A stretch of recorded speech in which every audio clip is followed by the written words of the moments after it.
E mais cedo, numa entrevista à Rádio CBN, o governador do Rio de Janeiro, Luiz Fernando Pezão, falou sobre uma conversa que ele teve com o presidente Michel Temer sobre a situação do Estado. Vamos ouvir.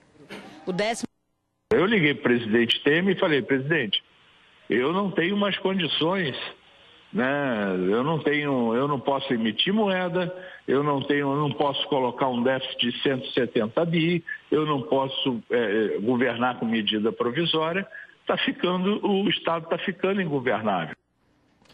E esse último bloqueio é mais um baque para o governo do Rio, foi o segundo em menos de uma semana, com o mesmo destino, pagar dívidas com a União.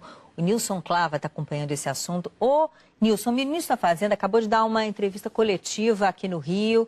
E como é que foi a conversa?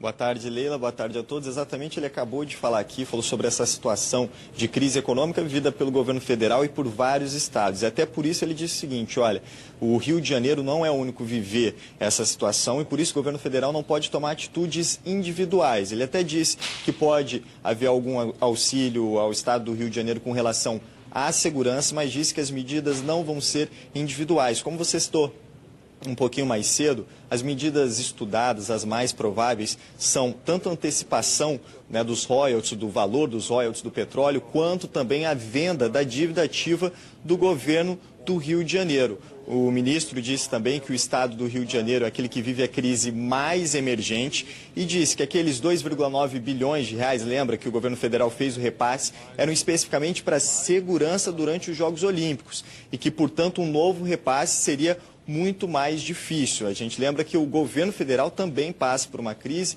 tenta passar uma proposta de emenda constitucional de corte de teto de gastos pelo Congresso e que, portanto, esse auxílio, através de transferência de recursos, é muito mais difícil. Então, as duas hipóteses mais prováveis, inclusive já foram feitas consultas ao Tesouro, são essas que eu citei e essas são as hipóteses que o governador Luiz Fernando Pezão buscou no início da semana, em Brasília, em conversas, inclusive, com o próprio ministro da Fazenda, Henrique Meirelles. A antecipação dos valores, do valor dos royalties do petróleo e a venda da dívida ativa. Além dessas duas, o governo do Rio também estuda o seguinte: a venda da folha de pagamento. Tudo isso por quê, Lila? A gente lembra que o Rio de Janeiro passa por uma tremenda de uma crise, ele precisa pagar o salário de servidores, está encontrando dificuldades para pagar no 10º dia útil, como tinha proposto, e então ele precisa arrecadar mais, arrumar formas de arrecadar mais. Aliás, como que está a situação dos servidores aqui no Rio de Janeiro? A expectativa é de que até quarta-feira que vem, no 10º dia útil do mês, dia 16, o governo do Rio de Janeiro possa pagar os servidores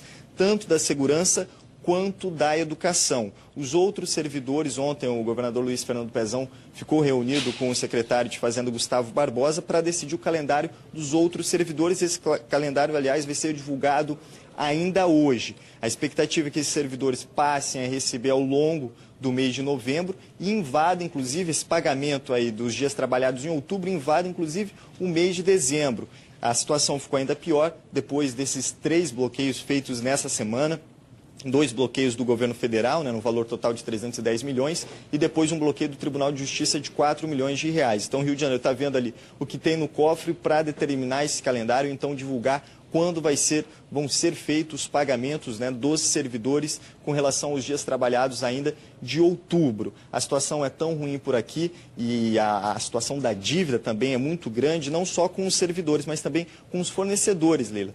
A BR Distribuidora, né, inclusive, mandou um comunicado dizendo o seguinte: olha, nós não vamos mais fornecer combustível para o governo do Rio de Janeiro a partir do dia 16, se a dívida que o governo tem com a gente, de cerca de 30 milhões de reais, não for quitada. O governo do Rio diz que está negociando essa dívida com a BR Distribuidora, mas, ao mesmo tempo, o que diz o planejamento?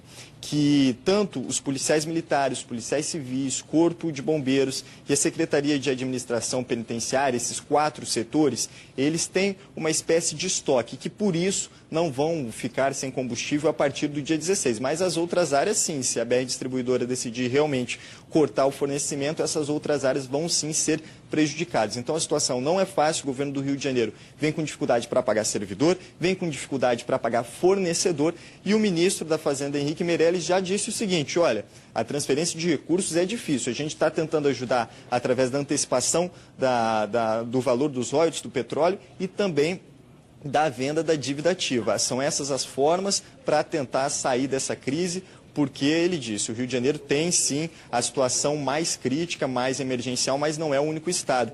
Aliás, tem uma história, Leila, aqui nos bastidores do Palácio Guanabara, disseram o seguinte, que reunidos todos os governadores ali com o ministro da Fazenda, Henrique Meirelles, um desses governadores disse o seguinte: olha, se amar o Rio de Janeiro fosse pecado, todos nós somos pecadores, mas o que não dá é só para o governo federal dar uma ajuda ao governo do Rio de Janeiro, como foram os 3 bilhões de reais repassados lá na época da Olimpíada. Aqui, o ministro da Fazenda, Henrique Meirelles, falou, olha, foi exclusivamente para a segurança. E disse que pode ter um outro auxílio ainda com relação à segurança. Mas isso ainda não tem nenhuma negociação, nenhuma decisão por parte do governo federal. Então a situação é essa, os servidores tanto da segurança quanto da educação devem receber já no dia 16, 10º dia útil do mês, mas o Rio de Janeiro ainda procura formas de arrecadar mais, já que o principal projeto que ele lançou, que era aquele para colocar a alíquota de 30% para todos os servidores teriam que contribuir com 30% do salário para a Previdência. Essa proposta já foi devolvida pelo presidente da Assembleia Legislativa, Jorge Pisciani, para o Executivo. Então, o Rio de Janeiro tem que fazer malabarismo para tentar entrar no limite, nas regras da Lei de Responsabilidade Fiscal e passar a pagar tanto servidores quanto fornecedores no dia, né, Leila? Com certeza. Nilson, obrigada, viu?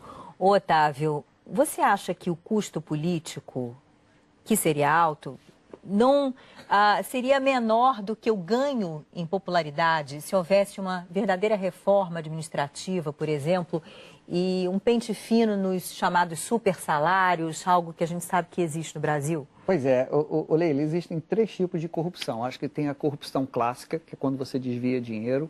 Tem uma corrupção que o senador Cristóvão Buarque chama muito bem de corrupção de prioridade, é quando você pega o dinheiro público, constrói um teleférico, quando aquela comunidade está querendo saneamento básico, então você contraria, você está usando de forma errada, e tem a eficiência dos gastos, quer dizer, esse pente fino que não aconteceu. O Nilson estava ali falando de combustível, né? Acaba o combustível dia 16. Gente, o que tem de denúncia de desvio de combustível no estado do Rio de Janeiro para abastecer a frota oficial não está no gibi. E isso vem desde décadas de 80, 90 e não se faz nada. Então, enquanto a gente não tiver governos que se organizem para pensar o Estado, pensar em 20, 30, 40 anos, vão ficar essas medidas aí que o Nilson anunciou. Vender a folha de pagamento não resolve nada. Vender a dívida ativa, tá bom, mas não vai resolver. O que vai resolver, por exemplo, é você discutir a Previdência, você discutir os supersalários. Quer dizer, e não só do Executivo, principalmente Ministério Público e Judiciário. No estado do Rio de Janeiro, tem que tocar nessas 2 instituições que até agora estão a salvo, estão fora dessa discussão.